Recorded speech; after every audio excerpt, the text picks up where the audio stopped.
I missed the World Cup final because my dad lied to me. I still don't know if I should thank my dad or never forgive him. Ever since I was 8 years old, we had one promise. When the FIFA World Cup final comes, we'll watch it together, no matter what. It didn't matter where we were, didn't matter how busy life became. The World Cup was our thing. When the 2026 FIFA World Cup arrived, I was 23. It was the first tournament after I moved away for college. For weeks, Dad kept texting me, already bought snacks, don't be late. This one's going to be historic. I couldn't wait then. The morning of the final, Dad called. His voice sounded strangely calm. Don't come. I laughed. Nice try.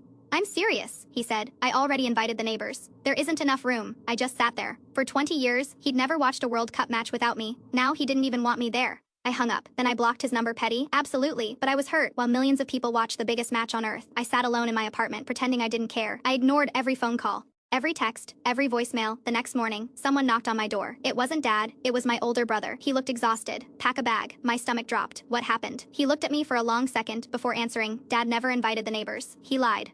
I felt sick. Why? My brother finally smiled. Because yesterday wasn't about soccer.